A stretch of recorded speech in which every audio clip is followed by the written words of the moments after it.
Welcome back to another SuperCoach video with me, JD. You are joining me for the round 15 review, where we finally finished the buys. Hooray! The buys are over, and we get into the last part of the season, where at this point, really, most of us are running or have run out of trades, and we've got fully complete sides in previous years. In this year's a little bit different. I think most sides are probably sitting somewhere between like 5 and 8 trades remaining, and with full teams or thereabouts. And so the next couple of weeks is kind of interesting with like, what do we do with these extra trades? Because you probably realistically only need 3 or 4, I would say, for injury trades to run home for anything long term. And then ideally you have a 23rd premium to cover off 1 week injuries. If you get like a suspension or something like that. And that's what the real value of that 23rd player is. It's not the looping, which can be useful in certain weeks, don't get me wrong, but it's probably more just for covering those 1 week or short-term injuries. So yeah, I guess we'll talk through options with that and what that could look like, and then we'll go from there. We'll see what else we cover. Who knows? So pretty disappointing week, really. A 2071. So I dropped 200 spots. Overall, I want to say I went up through the buys. I really should have looked at this beforehand. At least it didn't drop massively, and I think, like, honestly, overall, though, like, really disappointing. So I went and calculated the last 3 weeks, like, my 17th and 18th player averaged, like, under 52 points. I think it was under 50 points, actually. And what's most annoying about this is, like, firstly, McKercher being out of the side should have knocked a couple of those off. But I just couldn't buy a rookie or even a mid-price to score. I mean, five Clark and Brown this week. 2 of those 3 counted, and once again, it's partly because McKercher's out. So, and I got like a 43, a 31, or 21. Thankfully, I didn't have Clary in the mix, already moved him on. But it's just really painful where the last 3 weeks, I've had probably like 2 to 3 people that I should have had extra playing. So should have had between 20 and 21 each week. And all the extra cover, I like just could not buy a score out of any of them. Frazier, who's been one of the better ones, is still only done like, oh, actually, I don't even have him in this format. So yeah, that would have helped. But yeah, like it's just not good. Like just really not good and very frustrating. So it's funny because like a 2071 is normally a very good buy score, but there were some absolute monsters this week with. Well, on top of my side, you had teams with like LDU who went 150-ish. You had Dunkley and Neil who had big games. The move I talked about doing English to Tom de Koning, which I said if Pitnet wasn't named, I would like consider doing it, and I really should have. I ended up baking cakes, which you can see the end result of on my Twitter. And so like I just didn't really think about it enough prior to the game, and I'd already locked in my Kerno trade and whatever. So, like teams that had those kind of big scores, like really could have easily put up a 22 to 2300, which will be the top scores for the week. Actually, let's have a look at the team of the week. I reckon it'll be a 2400 plus. What did we get? A 2417. I actually think that person was maybe in our Discord.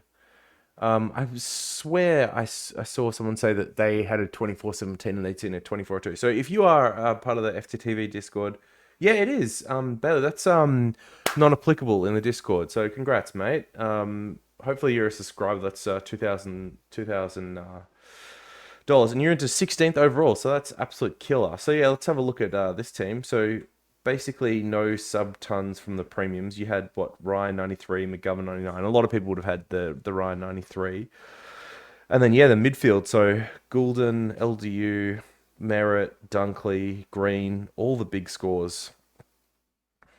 I had Fife like me as well, but didn't count. And then you'd gone English, or like maybe you never had English, but you'd gone Tom de Koning as well, which was huge. Like great play. He looks like an absolute beast at the moment. And sorry, my head's in the way of some of that. But yes, Tom de Koning's the second ruck here, and Fife's at F6. Held Sexton as well, which we will try and talk about. But yeah, well done, Bailey. So that's sick, man. That's really sick. Happy for you. So back to a team that does not look like a weekly. In fact, it's what, 350 points off. That's like crazy because it doesn't feel like there's that many differences. But like, yeah, LDU over like Clark is that's 120 points. And then you have Tom de Koning here over English. That's 150 over 130 over Fife. I mean, those two alone is like 200 and something. Yeah, that gets me up to like 2300 buys. So yeah. Anyway, and if you'd gone like Tom de Koning BC, definitely can see how you get there. Okay, So yeah, so for me, the extra coverage that I had this week, especially this year, especially through the buys, did not pay off just because I didn't get any like spike scores out of any of the rookies. If you've got like 17, 18, 19, 20 kind of like rookies or mid prices, you don't need you don't want four average scores. You just want one or two good ones, and then you can lip off the rest. And I just didn't get those last 3 weeks. So I think that really hurt me. And obviously, McKercher not being available for two of those games, where I'm now taking like a 31. That's it's 70 points a week. It's pretty bad. So it's like 140, 150 points. Now the good thing is for any other McKercher holders, he apparently played very well in the twos, had something like 30 touches, looked a class above. So I imagine he comes back in this week. North have been playing good for a couple of weeks. So, maybe a little bit of selection pressure for the first time, but I'd imagine he comes straight back in. If he doesn't, he's getting traded probably. I don't know if I can afford to hold him anymore. Just going through the rest. So Ryan, another disappointing week. Interesting. During the week, actually, Longmuir came out and basically had a shot at some of the Freo players that were stat padding rather than doing what needed to be done to win. So I don't know if that was a shot at like Ryan or Clark or just the back six in general, but this score could have been better. I don't think Ryan played particularly poorly today. It's just that there was maybe one kick in for the game that he took, something like that, just because Gold Coast didn't kick many behinds. Have I got the kick ins here? Let's have a look. It was just a really low number. Three. There you go, three. And if you look here, he's been averaging like five plus kind of a game. Actually, there was a long stretch here. It was more like 6 or 7 to start the year. So just a really low tally. And I think those like two of those three came in the second half. So once that game was already dead, Scaling's offline. So yeah, just not as much free stuff for Ryan, but he'll be fine. Sheasel's looked really good in the midfield and forward of centre, just making stuff happen, working in his way into defence. So yes, like he's going to hold on as a top six, even though he's no longer in the back line, which is nice. But it looks like that anyway. We've had two competitive games, actually three competitive games out of North now. So maybe if they go back to like earlier in the year form, this may not hold, but we'll see. Houston put up another okay score, but I think he had maybe the most kick-ins he had for the year this week. I should just check it. It's already here. So like yeah, I mean the last 2 weeks are probably two of his higher totals. So they only played on from five. So I think that definitely has helped him a bit. So I'm a little bit worried about him. I'm not sure if he holds up, but anyway, Nick Martin at 112. It could have been higher if he'd kicked that goal. So it's disappointing. I feel like we've been saying that a few weeks in a row now, but yep, he's okay, fine, hold. And then McKerch ended him back this week. In the midfield, Goulden has been great since I picked him up. I think the only thing here is like I should have picked up LDU as well, and I needed to hold off on Rao week and then pick up LDU instead because Rao has been a stinker and I don't want to have him anymore. And LDU has been to the moon, and would have been some great scores during weeks that I could have used it, such as last week. He looks phenomenal again, back to what I expected and what I was talking about in the preseason. And I was thinking there's probably like a lesson in this that any players, any midfield premiums that are like 600k plus range that get to like sub 550k during the middle of the year, you should just like jump on them because I think they almost always work out well. Like Dawson, Goulden, LDU are like all good examples of that this year where, I mean, maybe you weren't high on all three of them, but they're all talked about as like near top eight or like top eight potential picks to start the year. And if they get to that cheap enough price point, you just jump on and back them in. I mean, maybe Tom Green's like the exception to the rule where I don't know if you necessarily want to own him despite having like a good week this week. But I think there's something to be said that in that for mids because there are people that went say Warner a couple of weeks ago over Goulden, which was like confusing to me. And like you should have just gone the cheaper player in Goulden. I remember it happening. Was it 2 or 3 years ago where there was Parrish and Merritt around the same price, and people went Parrish was in form and more expensive, but picking Merritt for 100k cheaper ended up being much better. So I think something in that as like maybe a bit of a lesson for next year. If you get these mids that you thought of highly in the preseason, sub 550, like they're the ones you should be jumping on. Don't chase the guys at the top because effectively, like I've bought Raul on the way down. I've caught a falling knife, and I should have just gone to LDU, someone I believed in the preseason instead. But yeah, so Goulden, very good. I think he actually had closer to like the 100% time on ground this week, still doing like one rotation, but he's looked phenomenal.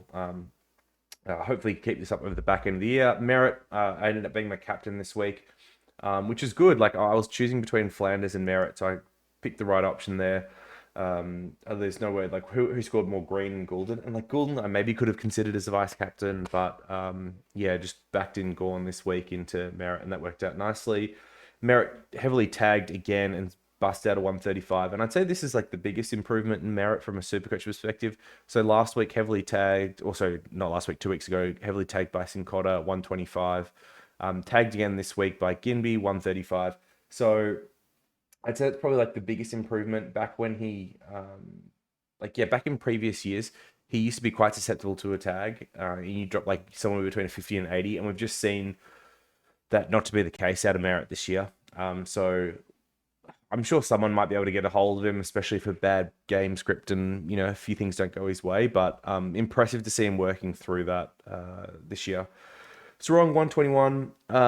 Yeah, Frio's up and down each week, but Sarong keeps carrying on. I think this is his best score in about a month, so that's nice. Bit worried against the Swans this week, but he should be top 8 thereabouts. Butters. Now, I didn't get to watch a ton of this game. I got told like Berry was on him, but then I saw like Fan Footy had Berry on someone else. So I'm not sure if Butters was getting attention or not. But if he wasn't getting attention, this is probably the best possible result, which is Brisbane gets smashed and Butters wasn't tagged. So hopefully that's a sign to other teams like don't tag him, tag whoever Berry was actually tagging, whether that was like a Wines or a Horn Francis or whatever it may be. The other thing from this game is like Rosie is obviously worth talking about this week because he has now bottomed out at price at 410. Posted a decent score with a 111.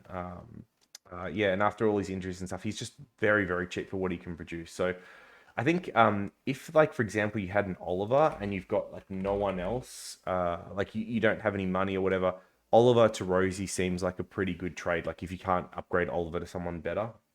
Otherwise, people will talk about Rosie as a M9, including me. I was talking about that, which I think made sense if you were going to get to 24 rather than 23. The problem with Rosie being 23rd is it doesn't actually let you cover any other lines. I mean, it covers your midfielders, but if you have any problems in any of these other lines, you're stuffed a little bit. So, don't necessarily love that as a 23rd, but I do think he's an interesting option to jump off. Like even a Rao, if I wanted to free up 100k, I could jump off Rao to Rosie, which I think I probably should consider doing this week. The only problem with this is Rao's got, I want to say, Collingwood and North in the next 2, which is a pretty nice fixture. It makes me hesitant, not want to jump off. Anyway, Green bounced back with a 153. Looks phenomenal. Like honestly, where has this been the last effectively 2 months? Now he didn't get attention, and I don't imagine Crows will give attention. Although with that said, we're going to talk through some of the players that have bounced in CBAs. One of those was Mickey Mouse Max Michelini himself, who I think he had something like mid 60s and basically played a tagging role for 2nd week in a row. Now, if they were to tag someone, I think Green would be the target, just given what he'd been off last week. And Green's got a pretty good track record against the Crom. So, yeah, a bit worrying here. I mean, I don't think I don't think he's getting back to what we saw at the start of the year with Tom Green. I don't think that's likely. But I'll take the 153 and hope that he does. But yes, he might get attention this week. Clark, you are a bum. How do you have like 60 fantasy and 30 Supercoach? You must have just been Clang City. You're an absolute bum. And then Brown, so got the news that he was sub, and effectively with my money in the bank left 13 or 14,000. My choices here were either to trade Baker out and put this rookie to someone better, which I could have potentially done. I don't know who the better rookie would have been. I mean, maybe Tholstrup, but I don't know if I like loved Tholstrup as a 150k forward enough to do that. Probably not. Warner, I didn't mind as an option, but he ended up being a sub anyway, so it would have been a terrible trade. So, but if I'd gone Baker to Simpkin, that obviously would have been a nice little boost last week. Definitely would have helped with the points on the board as well to probably like move up rank rather than go down. But yeah, ended up just picking Brown just because the forward mid loop is probably most useful to me. I'm not going to be fielding any of these rookies from here on out now, hopefully anyway, and I'm probably not using them for cash gen either. So basement price, DPP, and then just hope that he basically came on early was it, or that I wouldn't need his score. anyway, he had one play, which was a chase down tackle, which helped the D's get over the line. Hopefully he holds. I'm not sure he actually will. Rux, yeah, I mean, English to Tom de Koning would have been nice, but English, actually, I mean, I'd have, if you could promise me no Pito, I'd have TDK as top 2 ruck from here to the end of the year, crazy enough. But yeah, anyway, we got English, and then Gorm was all right. Forwards, Flanders got moved into the midfield, I want to say, in the third or fourth quarter. And looks good on ball. And this is always going to be the tricky part with Gold Coast's team, because they didn't drop Sexton and they moved Powell back in. So Powell played that halfback role. Sexton kind of played halfback wing, and then they had Ellis as the sub. So when Ellis came on, they had to move someone out of halfback to accommodate everything else. So like Sexton couldn't really play wing anymore. So Sexton went back to halfback with Powell. Flanders got moved up onto the ball. Flanders looked good on the ball in that period. So who knows what they do going forward here. Either way, whether Flanders is halfback on the ball, you're not worried about him. He's going to be a top 2 forward from here on out, him and Heaney. So yeah, like whatever, that's fine. It does, I guess, make it interesting as a potential like vice captain or captain option against the Pies. I think they're actually friendly for scoring against both mids and defenders, I want to say. So in consideration, it's probably a vice. Heaney is good at football. Zorko's all right. Fisher 108. I think he chucked on a lot of points late because he wasn't traveling particularly well from a scoring perspective. And I think this is another one where like his kick-ins weren't as high as what they have been in previous weeks, I want to say. Yeah, just the 2 here for Fisher. It's like, he's averaging basically eight a week for the last like 5-6 weeks, and then 2. So to still put up a 108 with just 2 kick-ins is a nice sign from Fisher. Kerno was a trade-in of the week, one that we're pumping up.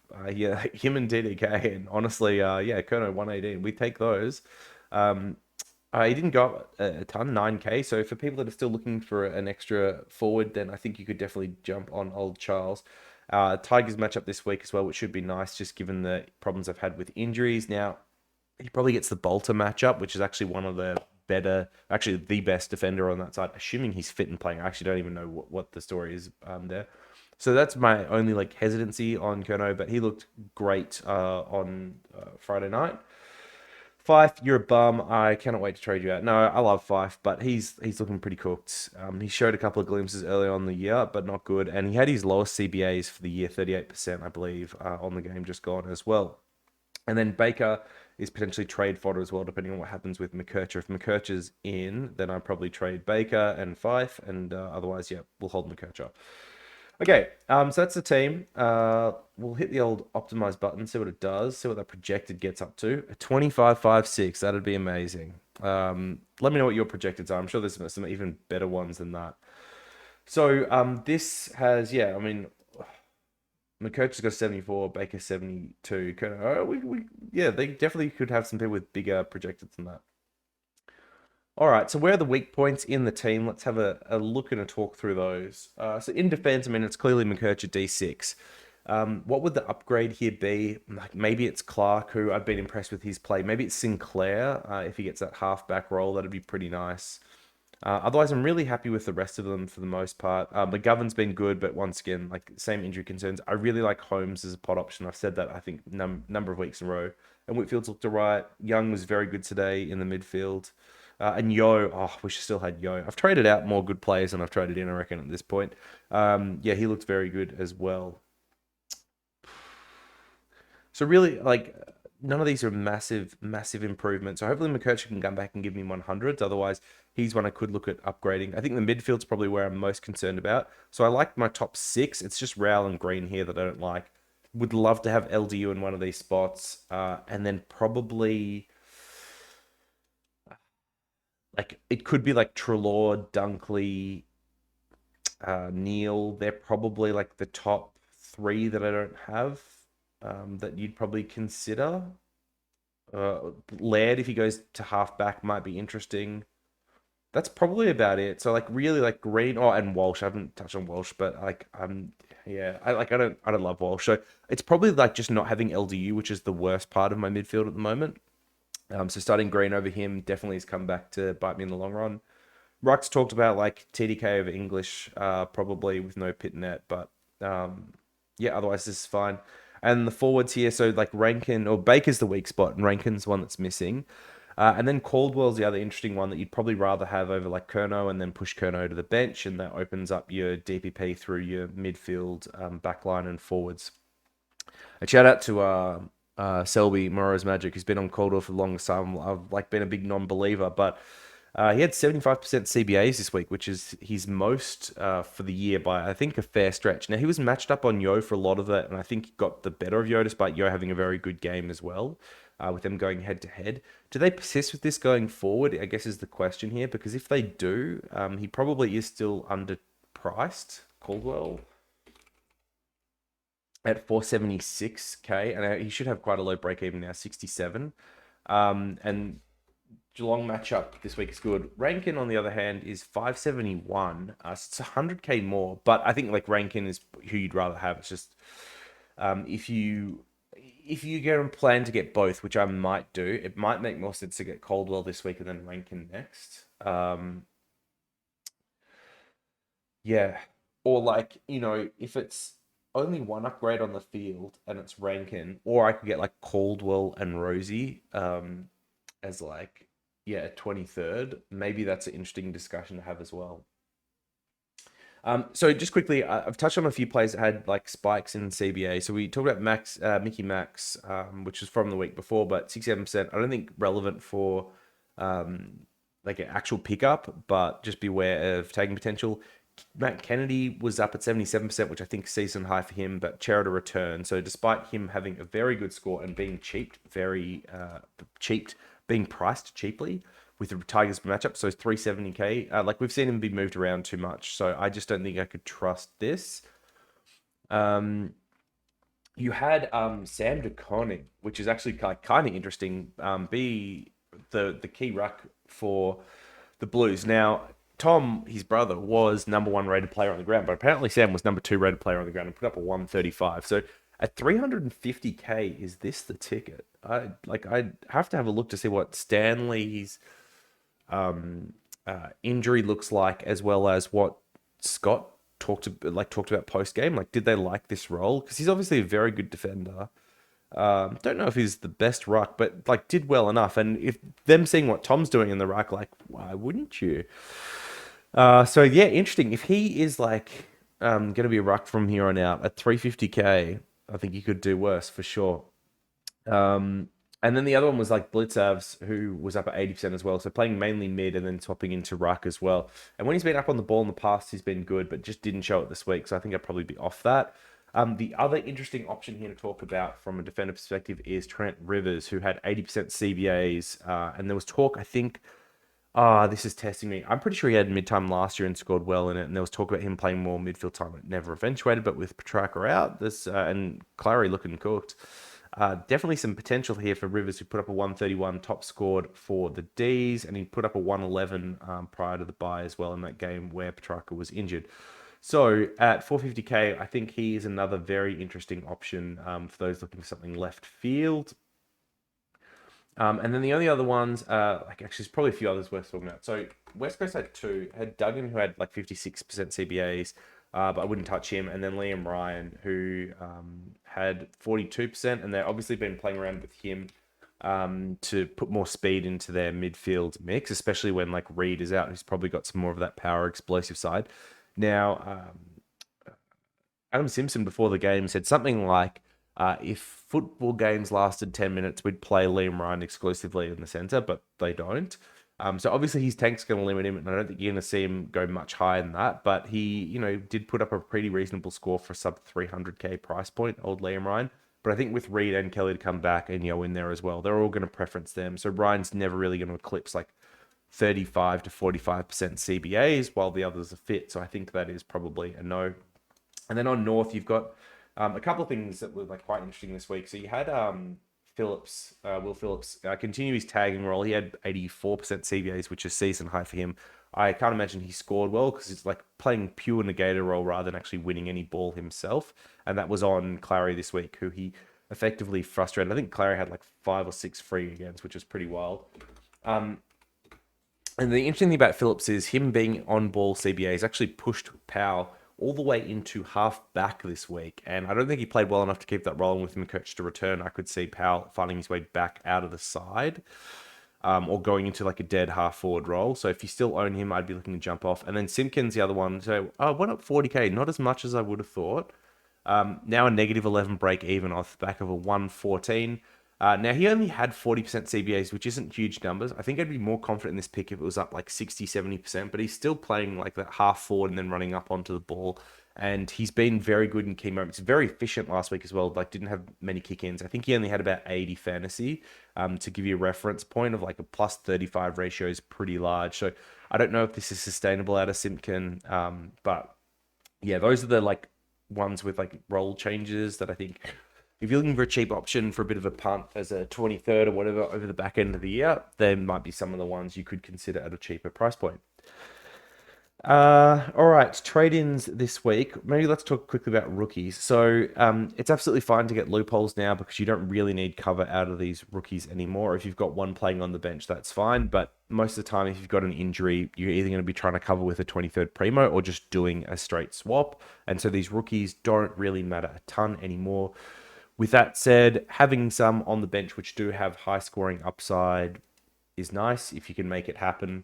Ari Schoenmakers is the one that makes most sense for me from that perspective. That I think can pop up big scores.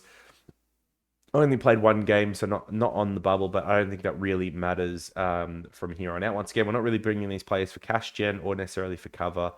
But yeah, Schoenmakers is probably the best one if you're looking for actual playing rookie. Logan Evans, I didn't actually get to watch, but scored okay.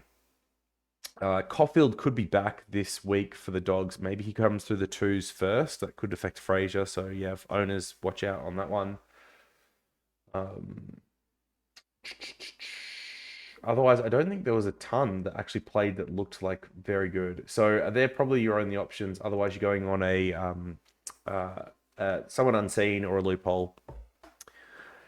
And then, yeah, trade in. So yeah, for me, it's like I'm probably looking at Rankin or Caldwell in the forward line, and Fife lost money. The bum, absolute bum. So I think like ideally, oh yeah, and like Clark hasn't been able to put up a good score after he's what 80 or something.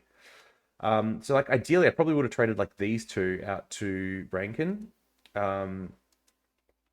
but like that's just not going to happen anymore. Can I get Caldwell and a rookie? So I could get Caldwell and a rookie. Maybe I do that. Who's a 102k person that I like? I probably want with my side. I probably want Def Mid. I'll just put in the Bombers side now as a placeholder. Go Dons, go Dons. So I could do something like this. Now it doesn't get me. It keeps Baker in the side, and he's got a 98 break even against Blues, which don't look good. And he had CBAs have dipped since they've had some of their people returning, which was always going to be the risk. But yeah, that's a bit disappointing. So I could do something like this and play Baker as my 23rd. I've still got 5 trades left. So that would give me an opportunity to upgrade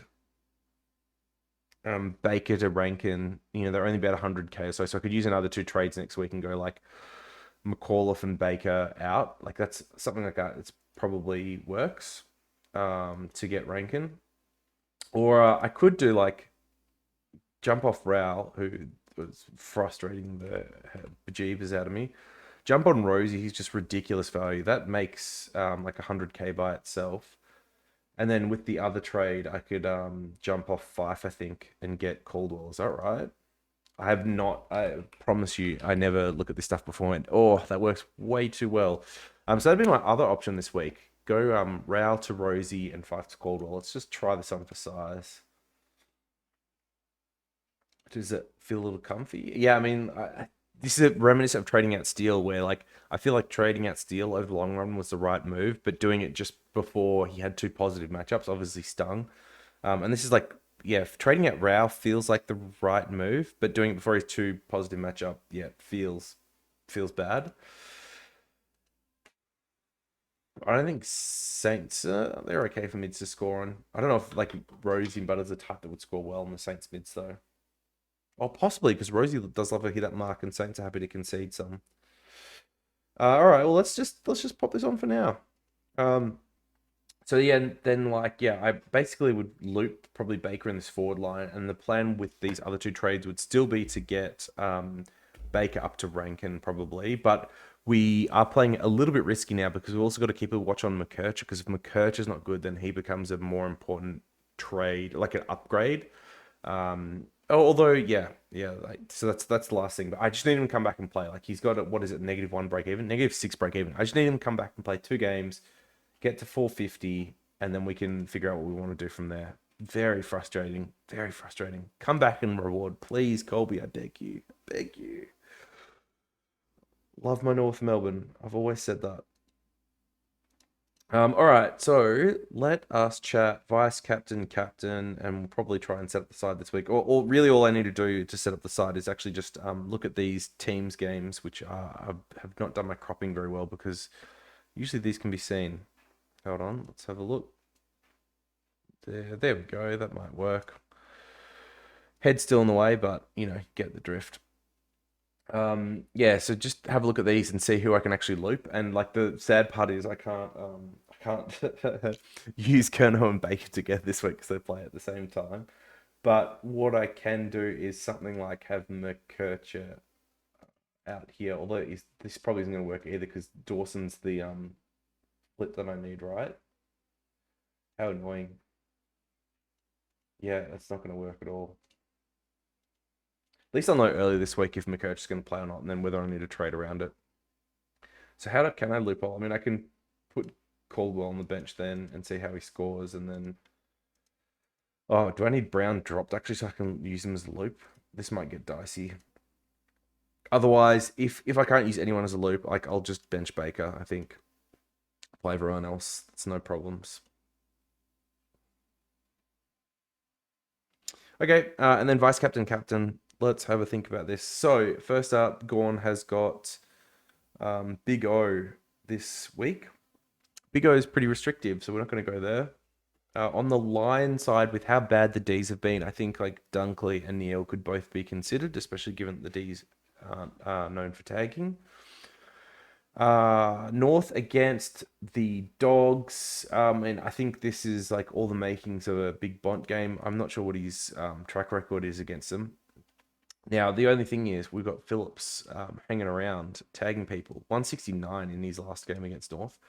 So Bont is, potentially a tag target this week for Phillips. I could definitely see that being the case. Although when teams have tagged the Dogs in the past before, going after someone like Libba or Trelaw could make sense as well.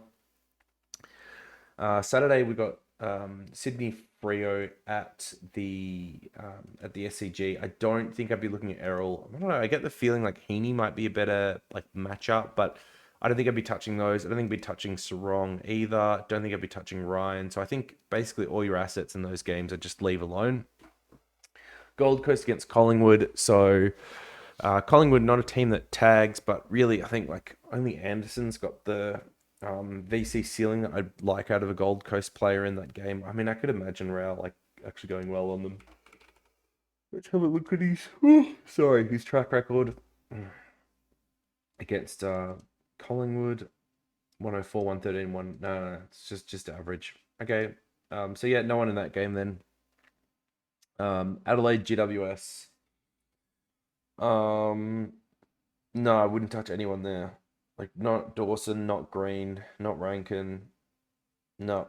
So Geelong Essendon, I think that's probably the first of them. So Merritt probably unlikely to get tagged against Geelong.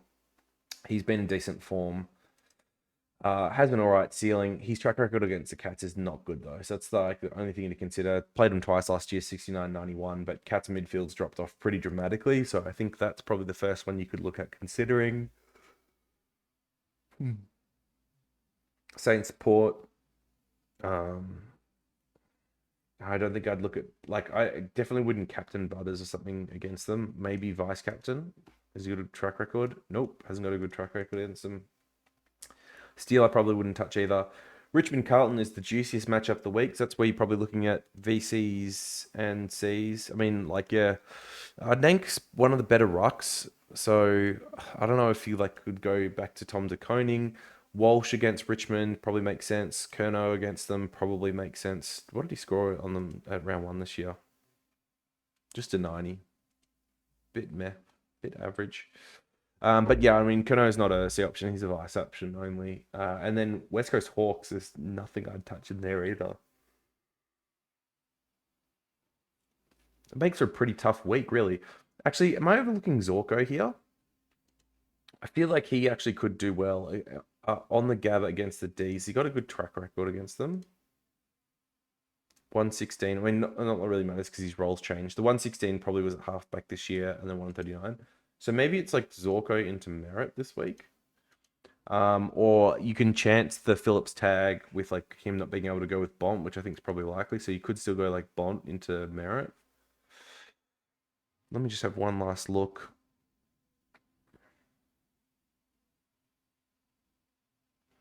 Oh, Dacos against Gold Coast. Dacos has been in such good form. Gold Coast mid's generally been like not the easiest to score against though, and I could imagine Miller running with him, for example. Yeah, tough this week, vice captain. Hmm. All right. Well, anyway, that's me for the week. If I don't go this Caldwell trade, if I back out of that one, I'll be trading Baker instead to get up to Rankin. It feels weird not going for Rankin this week, given I really want him. But yeah, I wonder if they put Bedford to him. I don't think Bedford can tag Dawson. So putting him to Rankin makes sense. Although I thought like, yeah, they could use Jordan for the same thing, and I don't think they did. So yeah. I do want Rankin though. I feel like he's like clearly one of the top forwards. Okay. Anyway, that's me for the week. Hope you are doing well. Once again, shout out to Bailey Non-Applicable for the weekly win. That is just absolutely excellent. Killing it. And yeah, good luck to everyone. Have a great week. I'll see you in the next one. Peace.